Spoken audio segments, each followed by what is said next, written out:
Hello बच्चों, कैसे हो आप सभी? स्वागत है आप सबका आपके अपने यूट्यूब चैनल जिसका नाम है नैनोमीटर क्लासेस। जैसे कि आपको पता है, यहाँ पे आपको मैथ्स और साइंस से रिलेटेड सारी वीडियोस मिलती है। अलॉन्ग विद डैट और सब्जेक्ट्स की वीडियो भी जल्दी आपको मिलनी शुरू हो जाएंगी।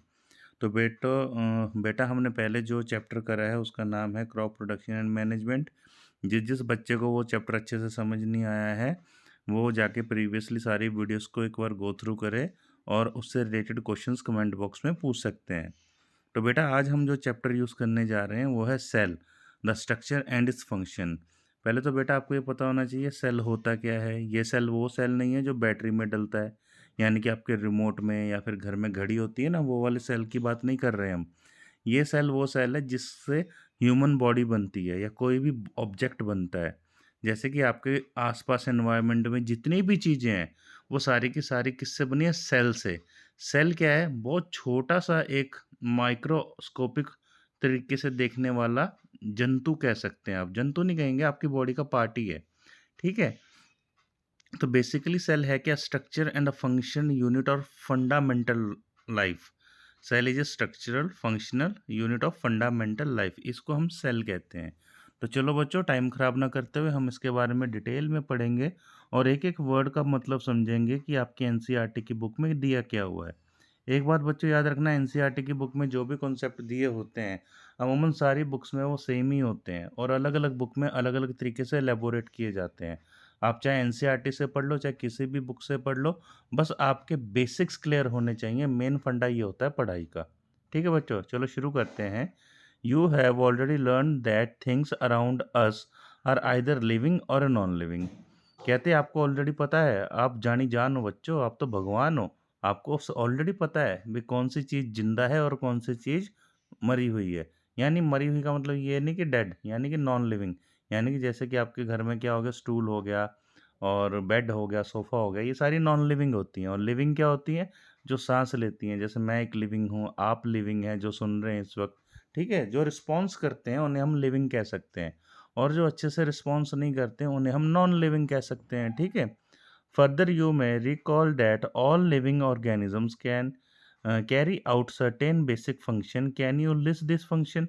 भैया सबको पता है बच्चों, देखो जितने भी जीवित जीव जंतु धरती पे हैं, लिविंग ऑर्गेनिजम्स, उनके कुछ ना कुछ फंक्शंस होते हैं, वो कुछ ना कुछ फंक्शन परफॉर्म करते हैं। जैसे कि आप ले लो, आप खुद देखो क्या क्या फंक्शन परफॉर्म करते हो। आपको नींद आती है, आप सोते हो। आपका मन खेलने का करता है, आप खेलते हो। आपको पढ़ाई के लिए कहा जाता है, स्कूल में जाते हो, पढ़ते हो। तो अलग-अलग फंक्शंस करते हो ना, आप खाना खाते हो, ठीक है? तो इस तरीके के अलग-अलग फंक्शंस हर व्यक्ति, हर लिविंग ऑर्गेनिज़म्स क्या करता है? परफ़ॉर्म करता है। Different set of organisms perform the various function you have listed. In this chapter, you shall learn about the basic structural unit of organs which is the cell. तो बेटा देखो, हम organs की यूनिट के बारे में पढ़ने जा रहे हैं। यानी आपकी बॉडी में कितने सारे ऑर्गन्स हैं? बता सकते हो कौन-कौन से हैं? देखो जैसे ऊपर से शुरू हो जाते हैं, ब्रेन है, फिर आइज़ है, फिर टंग है, फिर क्या होता है? हार्ट आ जाता है, लंग्स आ जाते हैं, किडनीज़ आ जाती हैं, स्किन खुद में एक ऑर्गन है। तो इतने सारे ऑर्गन्स आप में, तो एक छोटे-छोटे सेल्स से मिलके ऑर्गन बने हुए हैं, ठीक है? सेल में बी कंपेयर टू ब्रिक्स। कहता है हम सेल को कंपेयर किससे कंपेयर करेंगे? ब्रिक्स यानी ईंटें। जैसे आपने देखा कभी घर बन रहा होता है तो ईंट के ऊपर ईंट रखता है एक मिस्त्री, मसाला डालता है, फिर ईंट रखता है, फिर मसाला डालता है, फिर ईंट रखता है। तो ब्लॉक्स नहीं बन जाते? ये उसी से ही कंपेयर कर रहे हैं, ठीक है? Bricks are assembled to make a building. कहते एक के ऊपर एक ईंट रख दी, यानी असेंबल कर दी। असेंबल का मतलब क्या हो गया? अपने तरीके से एक के ऊपर एक ईंट रख दी और एक बड़ी बड़ी सी बिल्डिंग तैयार कर दी। Similarly cells are assembled to make the body of every organism. इसी तरीके से सेल्स को असेंबल किया जाता है किसी भी ऑर्गेनिज्म की बॉडी बनाने के लिए। ये देखिए, हम देखते हैं ब्रिक वॉल, और इधर देखिए राइट हैंड साइड पे जो बी वाली फोटो है उसमें क्या है? ऑनियन पील। ऑनियन क्या होता है? क्या होता है ऑनियन, बता सकते हो? अनियन हमारा वो होता है गंठा, गंडा, जिसे प्याज कहते हैं, ठीक है? अब प्याज को जब हमने माइक्रोस्कोप के नीचे रख के देखा, तो वो ऐसे ही दिखा जैसे कि ये दीवार दिख रही है, ब्रिक वॉल। तो इन दोनों को कंपेयर किया जाए, तो देखो जैसे कि ये असेंबल्ड की गई हैं, एक के ऊपर एक ईंट रखी गई है, उसी तरीके से सेल्स होते हैं, ठीक है? आई होप आपको यहाँ तक सब कुछ समझ आया होगा। अभी हम आगे इसके बारे में डिटेल में पढ़ेंगे, ठीक है बच्चों? तो देखो, अब हम पढ़ेंगे 8.1 डिस्कवरी ऑफ सेल। यार देखो, ये जो साइंस है ना, इसमें सिंपल सा एक फंडा याद रख लो, भाई जब भी आप पढ़ने जा रहे हो, तो किसने डिस्कवर किया, कौन से सन में डिस्कवर किया, कैसे डिस्कवर किया, ये क्वेश्चंस आपको आने चाहिए। और यही क्वेश्चन आपके वन वर्ड क्वेश्चंस कहलाते हैं, जो आगे जाके आपको बहुत हेल्पफुल रहते हैं। अगर आपको वन वर्ड क्वेश्चन आ जाए, हु डिस्कवर द सेल, तो आपको पता होगा तभी तो टिक करोगे, है ना? When was the cell is discovered, किसने इसको डिस्कवर किया था, कब किया था, कैसे किया था? तो ये सारे वन वर्ड क्वेश्चंस में आपके होता है। तो इसीलिए आपको डीपली थॉरोली बुक को पढ़ना चाहिए और आपको ईज़िली हर चीज़ ईज़िली समझ आ जाएगी। आपको ज़्यादा इधर-उधर जाके दिमाग मारने की ज़रूरत ही नहीं पड़ेगी, ठीक है? एक्स्ट्रा क्वेश्चन जितने भी होते हैं बुक से ही निकल के आते हैं। तो देखिए, Robert Hooke is in 1665 observed slices of cork under a simple magnifying device। अब बेटा आप कॉक पूछोगे क्या होता है? कॉक क्या होता है? ढक्कन होता है लकड़ी का। जैसे बोतल होती है ना, ग्लास होती है, बॉटल्स होती है, ग्लास बॉटल्स, उसके ऊपर ढक्कन लगा होता है, तो वो ढक्कन लकड़ी का होता है। कॉक एक तरीके की लकड़ी से बना हुआ एक होता है बोतल को बंद करने के लिए।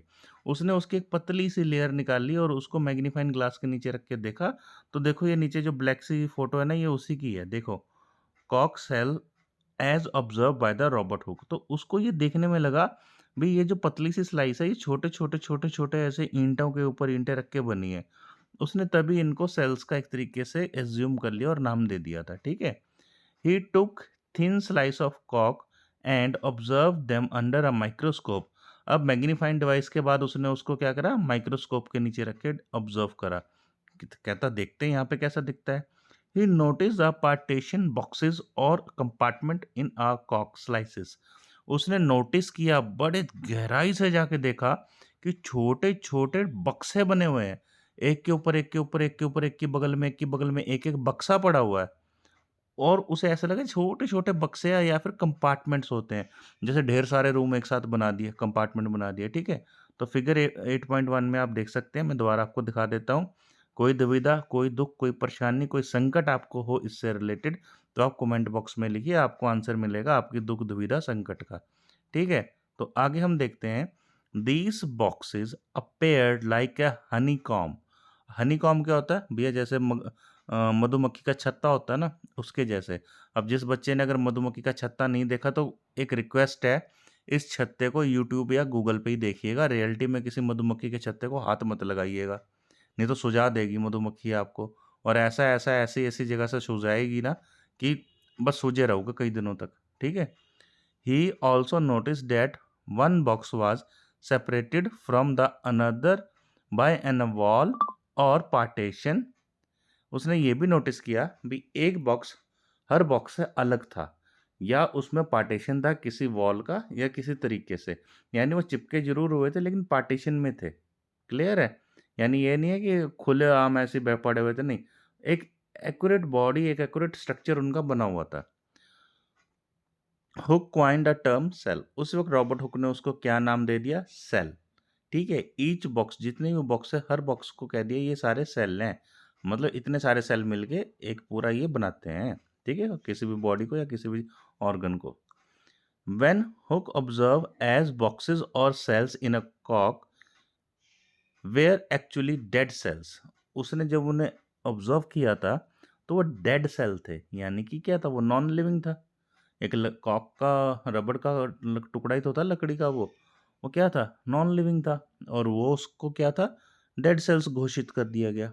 आगे देखते हैं, cells of living organisms could be observed only after discovery of improved microscopes। तो देखो, जो सेल की, लिविंग सेल की रियलिटी में स्टडी हुई, जो हमारे अंदर है, मेरे अंदर है, आपके अंदर है, ये कब हुई? जब हमने माइक्रोस्कोप को इम्प्रूव किया। यानी माइक्रोस्कोप को और ज़्यादा मैग्नीफाइड किया, जिससे कि हमें बारीक से बारीक, छोटी से छोटी चीज़ें भी इजीली नज़र आए। Very very little was known about the cell for the next 150 years after Robert Hooke observation. अब देखो, रॉबर्ट हुक ने 1665 में सेल का आविष्कार कर दिया था। उसने खोज कर ली थी, आविष्कार नहीं किया था। आविष्कार होता है बनाना किसी चीज़ को। उसने बनाया नहीं था, उसने खोजा था। यानी उसने सेल को कब खोजा था? 1965 में। और उसके 150 साल बाद, 150 ईयर्स बाद जाकर हमें एक अच्छा माइक्रोस्कोप मिला। यानी 150 साल लग गए हमें एक अच्छा, हमें नहीं मतलब हमारे बुजुर्गों को, इंसानों को, हम इंसानों को 150 साल लग गए एक अच्छा माइक्रोस्कोप बनाने के लिए, जिससे कि डीपली लिविंग ऑर्गेनिजम्स के जो सेल्स हैं उनका शोध किया जाए, उनके ऊपर स्टडी की जाए। ठीक है। Today we know a lot about a cell. आज हम सेल के बारे में बहुत कुछ जानते हैं। यानी ऐसी-ऐसी बातें जानते हैं हम सेल के बारे में कि जब आप आगे जाके इस चैप्टर में पढ़ेंगे तो आप वो एकदम खुश हो जाएँगे, अच्छा हमारी बॉडी के अंदर इतनी चीज़ें होती हैं। Structure and its function because of improved microscope having high magnification। अब भैया क्या-क्या जानेंगे? उनके स्ट्रक्चर के बारे में, यानी अगर माइटोकॉन्ड्रिया है वो कैसा दिखता है, लाइसोसोम्स हैं वो कैसे दिखते हैं, ठीक है? इन्हें क्या-क्या नाम दिए गए हैं ये सब पढ़ेंगे।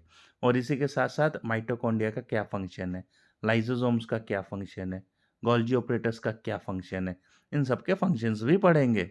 और मैग्नीफाइन, मैग्नीफाइन क्या होता है? बड़े से उसमें, ठीक है? यानी बड़े तरीके से पढ़ेंगे, ओके? चलिए, अब हम देखते हैं 8.2, ठीक है? अब इसमें सीधा आता है द सेल। तो टॉपिक शुरू यहाँ से होता है रियलिटी में। इससे पहले जो थे वो वन वर्ड में आपके पूछे जाने वाले क्वेश्चंस भी थे एक तरीके से, और जनरल नॉलेज के क्वेश्चन थे। नाउ पढ़ते हैं आगे। Both BRICS in buildings and cells in the living organisms are basic structure unit। कह रहा आप दोनों चीज़ें समझिए, एक तो वो ईंटें जो बिल्डिंग में लगी हुई थी, और एक वो सेल्स जो लिविंग ऑर्गेनिजम्स में होते हैं। यही बेसिक स्ट्रक्चर होता है, यूनिट होता है। क्लियर है? कोई शक, कोई दिक्कत आपको हो तो आप पूछ सकते हो। The buildings though building built by of similar bricks के अंदर कहता है जो बिल्डिंग्स होती हैं एक जैसी ईंटों से ही बनी होती है। ऐसा तो नहीं कोई ईंट 10 फीट की है, कोई 3 फीट की है, कोई 14 फीट की है, नहीं। वो सारी की सारी ईंटें 5 से 6 इंच की ही होती हैं। ठीक है। सबका साइज सेम ही होता है। तो देखो, similar bricks have different designs, shapes and size similarly in living world. organisms differ from one another but all are made up of cell। कहता है लिविंग और जो होते हैं ना, हम लिविंग ऑर्गेनिजम्स होते हैं, जैसे हम ह्यूमंस का सेल अलग होगा, एनिमल का सेल अलग होगा दिखने में, फंक्शन चाहे सबके अंदर एक जैसी चीज़ें मिल जाएं आपको, लेकिन उनका जो साइज़ है, उनका जो शेप है वो अलग होगा। और एनिमल्स का भी अलग अलग, एनिमल्स का भी अलग अलग सेल होगा। क्लियर है? ऐसा नहीं है कि डॉग जो जैसा सेल डॉग का होगा वैसा ही आपका काऊ का होगा, या वैसे ही आपका टाइगर का होगा, नहीं, सबके अलग अलग सेल्स होंगे। हर पक्षी का सेल्स अलग होगा। यानी एक जाति के पक्षी, जैसे जितने भी आपकी स्पैरोज हैं, तो मोस्टली जो पैरट हैं, पैरट सारे एक जैसे सेल के होंगे। लेकिन अगर वहीं पे आप कोई डक ले लेंगे तो डक के अलग सेल होंगे। तो सबके सेल अलग होंगे दिखने में। क्लियर है? चलिए आगे पढ़ते हैं। Cell in a living organisms are complex living structure unlike non living bricks. अब देखो, जो नॉन लिविंग ब्रिक्स हैं, यानी कि जो नॉन लिविंग बॉडीज के अंदर जो सेल होते हैं, ठीक है, वो तो एक जैसे ही होते हैं। लेकिन जो लिविंग सेल्स होते हैं, जिंदा सेल्स होते हैं, जो हमारे और आपके अंदर हैं, ये सारे के सारे बड़े कॉम्प्लेक्स होते हैं। कॉम्प्लेक्स मतलब कि पेचीदा से, क्योंकि इन्हें समझना, इनकी वर्किंग, इनका प्रोसेस, इनका स्ट्रक्चर, हर चीज़ में एक अलग चीज़ होती है। यानी सेल के अंदर भी ढेर सारे पार्ट्स होते हैं। कहने का मतलब है छोटा सा सेल है, नुन्नू सा, जरा सा, और उसके अंदर भी ढेर सारे पार्ट्स हैं और उनके अपने अपने फंक्शन है। तो इसलिए इसे कॉम्प्लेक्स बोला गया। थोड़ा सा टफ भी लगेगा आपको ये यहाँ पे। अब देखते हैं ये आगे पहेली बूझो वाली, ठीक है। तो परेशान लड़की पूछती है, a hen's egg can be seen easily, is it a cell और अ ग्रुप ऑफ सेल। कहती है मुर्गी का जो अंडा होता है ना, वो हमें ईज़िली अपनी आँखों से दिख जाता है। अभी हम ऊपर तक सारा कुछ पढ़ के आए हैं। क्या पढ़ के आए हैं? बताइए? हमने ऊपर ये पढ़ा है कि सेल बहुत छोटा होता है, उसे माइक्रोस्कोप से देखते हैं, ये वो फलाना ढिमका, 150 साल लग गए एक अच्छा माइक्रोस्कोप आने में। जिससे कि हमें अच्छे से देखा जाए, है ना? लेकिन अब ये पहेली कहती है भी मुर्गी का अंडा तो हम बिना माइक्रोस्कोप की हेल्प से ही देख लेते हैं। क्या वो एक सेल है या ग्रुप ऑफ सेल है? बताइए, क्या लगता है आपको? नहीं पता? चलिए पढ़ते हैं।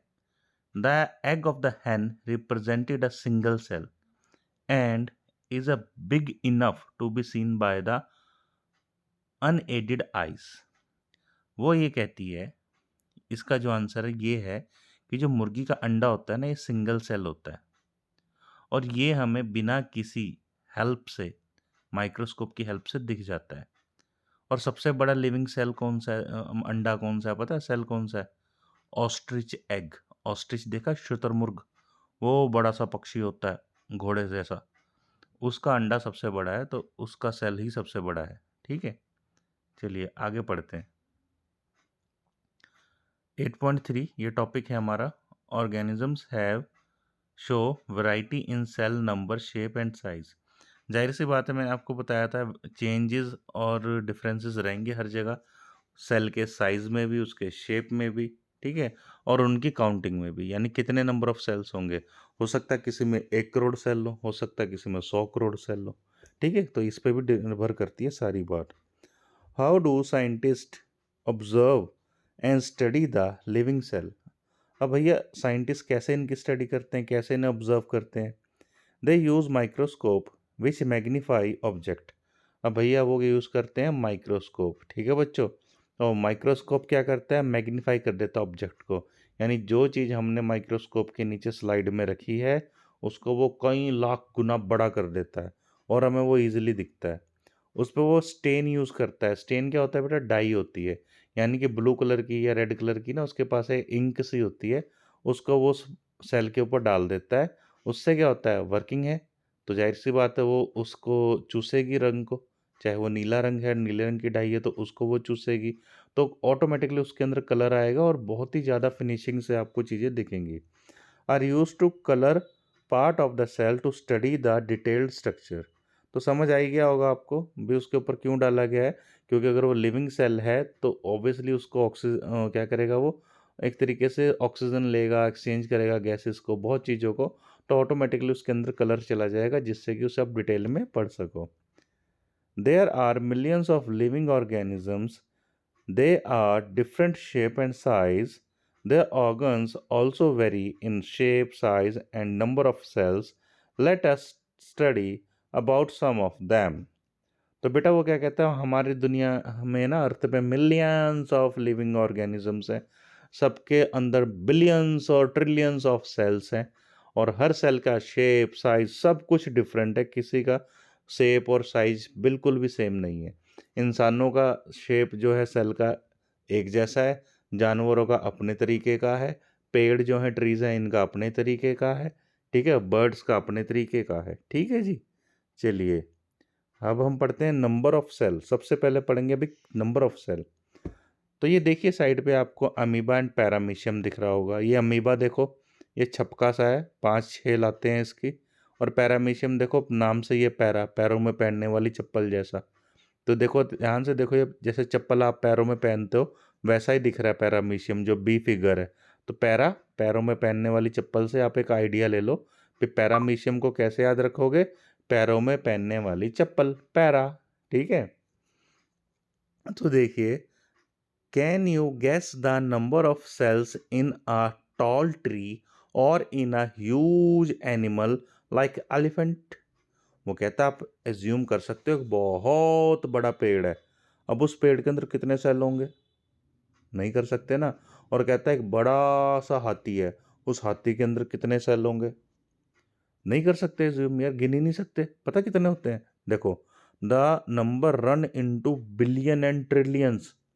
कहता है ये जो नंबर है ना, ये बिलियन ट्रिलियन में जाता है, यानी अनगिनत करोड़ों में चला जाता है। ठीक है, इतनी इजीली आप उन्हें काउंट ही नहीं कर सकते, इतने सेल्स होते हैं। ठीक है, human body has trillions of cells. भैया सबको छोड़ो, हमारी जो बॉडी है ना, आपके अंदर, आप जो सुन रहे हैं ना मेरे लेक्चर को इस वक्त, आपके अंदर ट्रिलियंस ऑफ सेल हैं। आप 1 2 3 4 सेल के मालिक नहीं है, आप 1 ट्रिलियन 2 ट्रिलियन 100 ट्रिलियन, पता नहीं कितने ट्रिलियन सेल के मालिक हैं। पहले आपकी स्किन सेल से बनी है, फिर आपका हर एक मसल सेल से बना हुआ है, फिर हर एक ऑर्गन सेल से बना हुआ है, आपकी सारी हड्डियाँ सेल से बनी हुई हैं, आपके बालों में सेल्स हैं, नाखूनों में सेल्स हैं, आपके इतने सेल्स है बॉडी पे कि आप गिनते गिनते गिनते गिनते बुढ़े हो जाओगे और तब भी पूरे नहीं गिने जाने, पता नहीं कितने सेल मरते हैं और कितने पैदा होते हैं बॉडी में। ठीक है, चलिए। Different group of cells perform a variety of functions. बेटा आप फंस गए। कहता डिफरेंट ग्रुप होते हैं ना सेल्स के अंदर, जो डिफरेंट ग्रुप्स हो गए, सबके डिफरेंट डिफरेंट फंक्शन है, किसी का सेम नहीं है। ठीक है। A billion in thousand million, a trillion is a thousand trillion. तो देखो वो कहता है जो बिलियन होता है ना वो थाउजेंड मिलियन होता है, और जो ट्रिलियन होता है वो थाउजेंड बिलियन होता है। ठीक है, चलिए आगे पढ़ते हैं। तो ये तो आपने देख ही लिया था ब्रिक एंड ऑनियन पील वाला। तो बच्चों इस चैप्टर को हम लेक्चर को ज़्यादा लंबा नहीं करेंगे, जल्दी से इसको थोड़ा सा और पढ़ लेते हैं, जिससे कि हम नेक्स्ट लेक्चर में अपकमिंग टॉपिक्स को क्लियर करेंगे। देखो, organisms made of more than one cell called है मल्टी सेलुलर। इंपॉर्टेंट है, वन वर्ड क्वेश्चन भी निकलेगा और डेफिनेशन भी पूछी जाएगी। What is a multicellular? तो आप बोलोगे organisms that are made up of more than one cell. तो जैसे हमारा अमीबा पैरामीशियम है, ये मल्टी सेलुलर में नहीं आएंगे क्योंकि वो सिंगल सेल है। और मल्टी सेलुलर क्या होते हैं? जो एक से ज़्यादा सेल होते हैं, जिनमें अगर दो सेल होंगे तो मल्टी सेलुलर ही कहे जाएंगे। तो ह्यूमन बॉडी सबसे कॉमन, हम ह्यूमन सबसे कॉमन एग्जाम्पल है। क्यों? क्योंकि हम मल्टी सेलुलर है। ठीक है। The number of the cell being less in small organisms does not in any way affected the functions of organisms.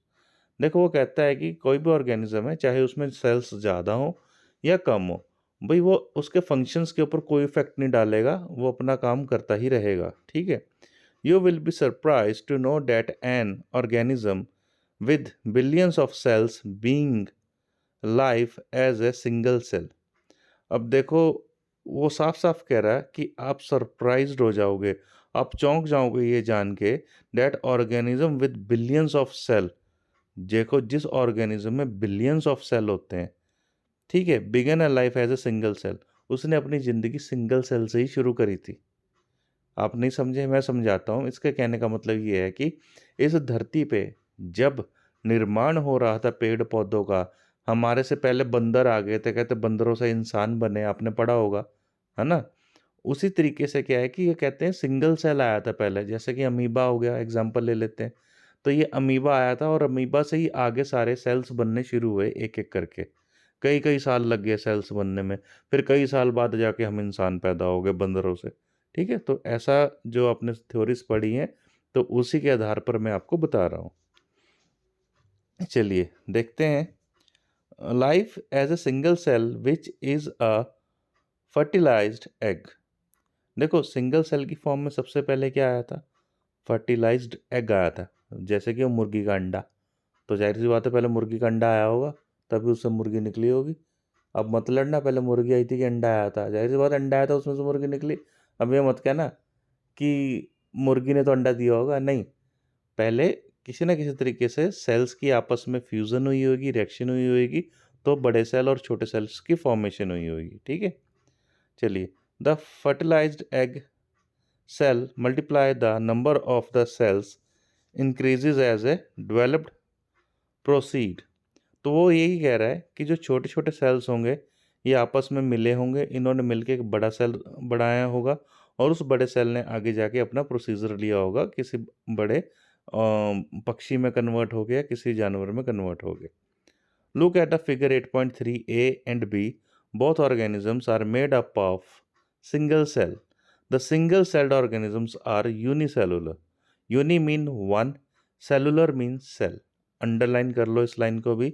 What are the unicellular organisms which are made up of only one cell or a single cell is called unicellular। तो उसकी example क्या है बेटा? Amoeba and paramecium most important है। Amoeba paramecium class 12th तक आपका पीछा नहीं छोड़ेंगे। अगर आप डॉक्टर बनना चाहते हो, अगर आप बायोलॉजी पढ़ोगे, अगर आप 10th में भी जाओगे, 9th में भी जाओगे, 11th में, 12th में, तो ये अमीबा पैरामीशियम आपको पढ़ना पड़ेगा क्लास 12th तक। ठीक है, तो इसके नाम और इसके फंक्शंस आप जल्दी से याद कर लेना। चलिए अब हम आगे चलते हैं, सिर्फ यहीं तक पढ़ेंगे, ज़्यादा आगे नहीं पढ़ेंगे। A single cell organism perform all the necessary functions that multicellular organism perform. देखो वो कहता है सिंगल सेल ऑर्गेनिज्म जो होते हैं ये भी अपने सारे फंक्शंस अच्छे से परफॉर्म करते हैं, जो कि मल्टी सेलुलर सेल्स भी करते हैं, ठीक है, ऑर्गेनिजम्स भी करते हैं, उसी तरीके से करते हैं। The single celled organism like amoeba capture the digestive food, respires, excretes, grow, and reproduce. Similar function in the multicellular organisms are carried out by the group of specialized cells performing different tissue in a turn from organs. कहता है भी जो single cell है ना आपका, क्या कहते हैं, अमीबा, भैया इसके भी कुछ ना कुछ फंक्शंस होते हैं, जैसे कि रेस्पिरेट करना, सांस लेना, फिर एस्क्रीट करना, एस्क्रीट का मतलब क्या होता है, शरीर से गंदगी को बाहर फेंकना, ग्रो यानी कि आगे अपने आप को ग्रो करना, ठीक है, रिप्रोड्यूस करना, ठीक है, डाइजेशन इसका एक पार्ट है, खाने को कैप्चर करना, खाना पकड़ना, उसे डाइजेस्ट करना, बॉडी से निकालना। उसी तरीके से जैसे सिंगल सेल अपना फंक्शन परफॉर्म करता है, हम मल्टी सेलुलर ऑर्गेनिजम्स जो होते हैं जैसे ह्यूमंस है, ये भी अपने फंक्शन सेम उसी तरीके से ही वर्कआउट करते हैं। यानी कि जैसे हम भी अब चीज़ों को खाते हैं, फिर डाइजेस्ट करते हैं, फिर एक्सक्रीट आउट करते हैं, यानी कि हम सुबह टॉयलेट पॉटी वगैरह जाते हैं ना, बाथरूम जाते हैं, पसीना निकलता है, थूकते हैं, ये सारे एक्सक्रीटरी पार्ट हो गया हमारी बॉडी का, ठीक है। तो इस तरीके से सिंगल सेल का भी अपना एक फंक्शन है, वो परफॉर्म करता है। हम मल्टी सेलुलर्स यानी जिसमें एक से ज़्यादा सेल्स होते हैं, हम भी अपना फंक्शन को क्या करते हैं, परफॉर्म करते हैं। तो बच्चों यहाँ तक हमने पढ़ लिया है, बाकी हम नेक्स्ट चैप्टर में नेक्स्ट वीडियो में पढ़ेंगे इस चैप्टर का रिमेनिंग पार्ट जो है। तो एक्टिविटी 8.1 से हम पढ़ना शुरू करेंगे, ठीक है। तो आपको बच्चों मैं मिलता हूँ नेक्स्ट वीडियो में। अगर इस वीडियो में अभी तक आपको कुछ समझ में नहीं आया है तो आप मेरे को कमेंट बॉक्स में पूछ सकते हैं, आंसर आपको जल्द दे दिए जाएंगे। और इसके अलावा अगर आपका कोई साइंस का टॉपिक हो जिसके बारे में आप जानना चाहो तो उससे रिलेटेड वीडियो भी आपको बना के दी जाएगी। अगर आप उसके बारे में कुछ जानना चाहते हो तो अपने टॉपिक को आप कमेंट बॉक्स में डाल दीजिए। तब तक के लिए बच्चों गुड नाइट, आप अपना ख्याल रखिएगा, अच्छे से पढ़िएगा। ओके बच्चों, बाय।